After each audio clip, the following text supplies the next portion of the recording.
The young captain looked at the old man's grease-stained hand and laughed out loud. "Sir, with all due respect, this machine cost the army $890,000. You're holding a pencil. Maybe sit this one out." 40 minutes later, that same captain was standing at attention, white as a sheet, watching a 3-star general place his hand on the old armourer's shoulder and quietly say the words that would end 3 careers in that room.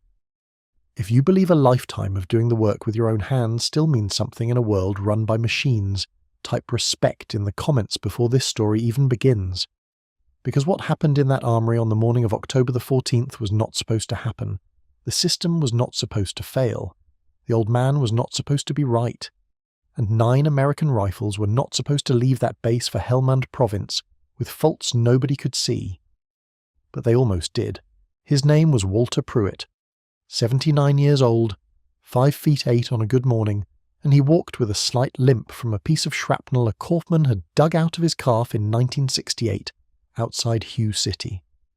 He had started his life with rifles at the age of 18, when a Marine gunnery sergeant in Quantico told him he had the steadiest hands the man had ever seen on a kid from Pennsylvania coal country. Walter had spent the next 41 years as an armourer: Vietnam, Lebanon, Panama, Desert Shield and Desert Storm. Then a decade teaching at the Small Arms Repair Course at Aberdeen Proving Ground, training generations of younger men to do what he did, before he finally retired the year his wife was diagnosed and he came home to take care of her until the end. He had buried her in 2018. He had not touched a service rifle since. The phone call from Fort Campbell came as a courtesy. A general he had once trained as a private was retiring himself, and had recommended Walter's name be added to a quarterly civilian advisory panel. They paid him a small stipend. They flew him out twice a year. Mostly he just listened and signed his name. Mostly nobody under the age of 50 had any idea who he was. The armory at the 23rd Battalion's new forward maintenance complex was the pride of the modernization initiative. Glass walls, cool white LED lighting, a diagnostic bay built around a German-designed automated optical inspection rig that could supposedly scan every internal and external surface of an M4 carbine in 11 minutes flat, cross-reference micron-level wear patterns against a database of 40,000 documented failure modes, and clear the weapon for combat deployment with a green light and a printed certificate. $890,000 per unit. The army had bought 4. That morning, 18 rifles sat in a neat row on the inspection bench, freshly scanned, 18 green certificates clipped to 18 buttstocks. The rifles were scheduled to be crated and flown to a forward operating base in Helmand province within 72 hours, where they would be issued to a platoon of soldiers from the 1st of the 187th. The captain in charge of the bay, a man named Reyes, was 29 years old and very proud of his system. He was also the one who laughed when Walter walked in. Walter had not said much on the walk over from the command building. The young second lieutenant escorting him had pointed out the new chow hall, the new motor pool, the new gym, and Walter had nodded politely at each one without comment. When they entered the armory, Captain Reyes looked up from his tablet, took in the old civilian in the windbreaker and the worn ball cap, and visibly relaxed. "You must be the consultant," he said. "Pleasure. Feel free to look around. The system's already cleared this batch, so there's not much to see, but you're welcome to walk the line." Walter nodded. He set his small canvas bag on a stool. He took out a grease pencil, the cheap yellow kind that machinists have used for a century, and a small dental mirror on a telescoping handle, and a folded jeweler's loop that had belonged to his father. Captain Reyes watched him do this, and his smile got a little wider. "Sir, with all due respect," he said, and that was when he made the joke about the pencil. A staff sergeant by the door snickered. The second lieutenant looked at his shoes. Walter walked to the first rifle. He did not pick it up at first. He looked at it. He looked at the way it sat on the bench. He looked at the angle of the charging handle and the alignment of the rear sight, and the faint discoloration on the magazine well, and after maybe 20 seconds he picked it up the way a man picks up a baby, with both hands balanced. He pulled the charging handle back a half-inch, listened, let it forward, listened. He turned the rifle over, ran his thumb along the lower receiver, paused at the takedown pin, pressed it with a fingernail. He brought the rifle to his ear, gripped the buffer tube and gave a small dry twist. He set the rifle back down. He made a small yellow mark on the buttstock. Then he moved to rifle number 2. Captain Reyes had stopped smiling. The staff sergeant had stopped snickering. The second lieutenant was now watching with the kind of expression a young man wears when he realizes he's witnessing something he does not quite understand. By rifle number 5, Walter had made yellow marks on 3 of them. By rifle number 9, 6. He had not said a single word. Captain Reyes finally walked over, the green certificate from rifle number 3 in his hand, and forced a thin laugh. "Sir, I don't mean to interrupt, but the optical scan cleared all of these. Whatever you think you're seeing, the machine has already accounted for. The tolerances are measured to 4 microns. I can show you the printouts if you'd like." Walter looked up at him. He had pale blue eyes set deep in a weathered face, and when he looked at you straight on, it felt like he was looking at the inside of your skull. "Son," he said, and his voice was soft and dry like paper, "your machine cannot hear a bolt carrier that rings half a tone flat. Your machine cannot feel a barrel nut that has been torqued and retorqued so many times the threads are starting to gall. Your machine cannot smell the difference between fresh lubricant and the residue of the wrong solvent. Your machine looks. I do other things." Then he went back to work. He flagged rifle number 12 for a hairline crack in the bolt cam pin track, the kind that propagates under sustained fire and seizes the action on the 40th round. He flagged rifle number 14 for a gas key that had been staked but not properly staked. The staking dimples a fraction too shallow, the kind of fault that holds for 100 rounds and lets go on the 101st, and vents superheated gas into a soldier's face.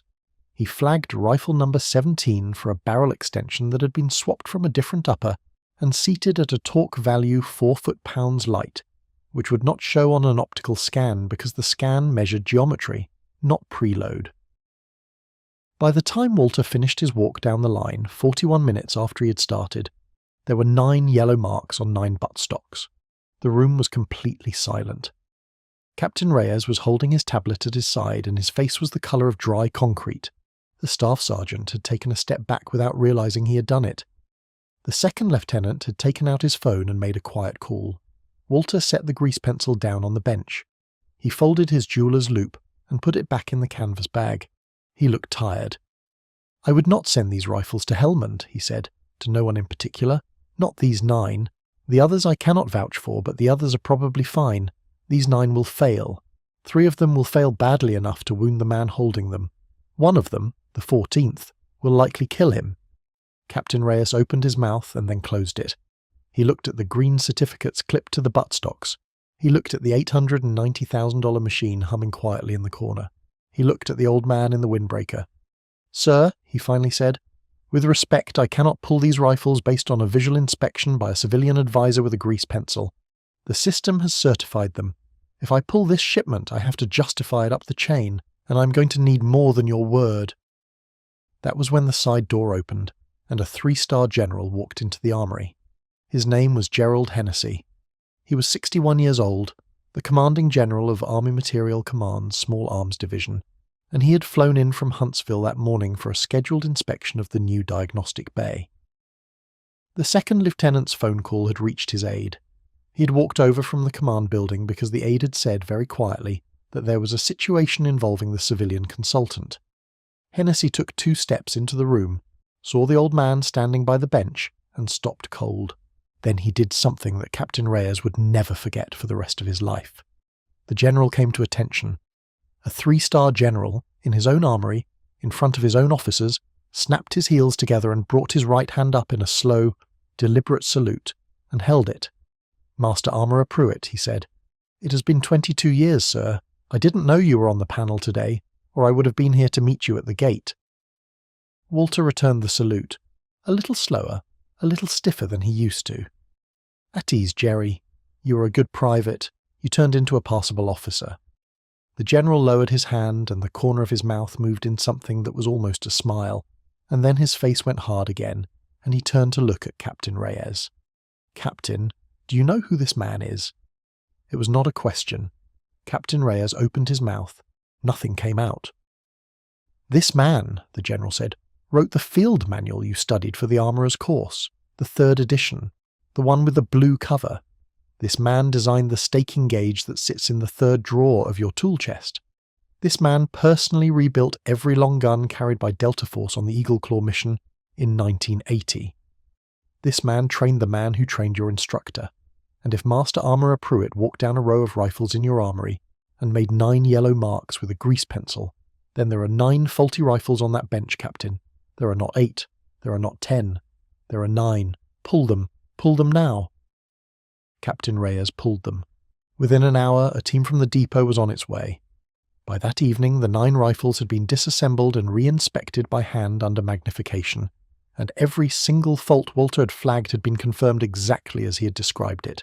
The cam-pin track crack on Rifle 12 was so fine that the magnification team needed a dye-penetrant test to even see it, but it was there. The gas key staking on Rifle 14 would have failed catastrophically within 200 rounds, the engineers later estimated, almost certainly during the rifle's first sustained engagement. The under-torqued barrel extension on Rifle 17 would have produced a point of impact shift of nearly 6 inches at 300 meters by the end of the first magazine, which in a firefight in the Helmand River Valley would have meant a soldier missing the man trying to kill him. The $890,000 diagnostic rig had cleared all 9. The 79-year-old man with a grease pencil had not. The investigation that followed was quiet but thorough. The German manufacturer of the optical system was brought in. It turned out the system's failure mode database had been trained on rifles manufactured before 2016, and that several of the newer barrel extensions and bolt carrier groups used in the current production run had subtly different wear signatures that the machine misread as nominal. The software needed a patch. The patch took 11 months to develop. In the meantime, every armory across the force that had received the new diagnostic system was ordered to maintain a parallel manual inspection protocol, performed by a certified armourer with no less than 15 years of hands-on experience on every weapon scheduled for overseas deployment. The order was signed by General Hennessy. It was unofficially called the Pruitt Protocol, and it is still in effect in some form to this day. Captain Reyes was not relieved of command. General Hennessy, in a private conversation that Walter never spoke about and that the captain never forgot, told him that the lesson he had just been handed was worth more than any reprimand on his record, and that he had better spend the rest of his career making sure he had learned it. Captain Reyes spent the next 8 years quietly becoming one of the most respected ordnance officers in the army. He keeps a yellow grease pencil in the top drawer of his desk to this day. When a young lieutenant once asked him why, he said only that it reminded him to stay humble. The staff sergeant who had snickered was transferred. The second lieutenant who had made the phone call went on to make major. The 18 rifles, the 9 good ones and 9 repaired ones, eventually did deploy to Helmand. The platoon that received them never lost a man to a weapons malfunction. They never knew how close they had come. Walter Puit flew home to Pennsylvania 3 days later in the same windbreaker, with the same canvas bag. He went back to his small house and his small garden and his small life. He did not tell anyone what had happened. He did not need to. 11 months after that, when the patch for the diagnostic system was finally released, the engineers at the German firm sent him a letter, formally and in writing, thanking him for the catch. He read it once, folded it, and put it in a drawer with his discharge papers and his wife's wedding ring. He died in his sleep in the autumn of 2023, 82 years old, with a small clean cup of coffee on the kitchen table, next to a half-finished crossword puzzle. General Hennessy flew up for the funeral. He stood in the back of the chapel in a charcoal suit and he cried quietly, the way old soldiers cry, with his shoulders perfectly still.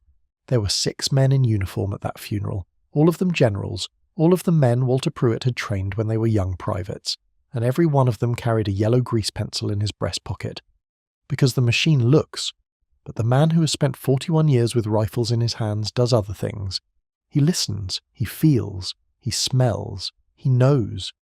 And no diagnostic rig, no matter how expensive, no matter how German, no matter how many micron-level tolerances it can resolve, can replace the quiet certainty of a steady old hand on a bolt carrier and the kind of knowledge that only 41 years of doing the work can build. The world wants to believe that the new thing is always better than the old thing, and most of the time that belief is harmless. But sometimes the old thing is the only thing standing between a young soldier and a coffin. Sometimes the old thing is a 79-year-old man in a windbreaker with a grease pencil. And if we forget that, if we ever stop bringing those old men into the room and listening to them when they speak, we will pay for it. We will pay for it in lives. So if this story moved you, if you believe that experience and craftsmanship still matter in an age of machines, subscribe to this channel, share this story with a veteran you love, and leave one word in the comments below. The word is honor. Because that is what Walter Puit gave every single day of his quiet, unassuming, extraordinary life. And that is what we owe him in return.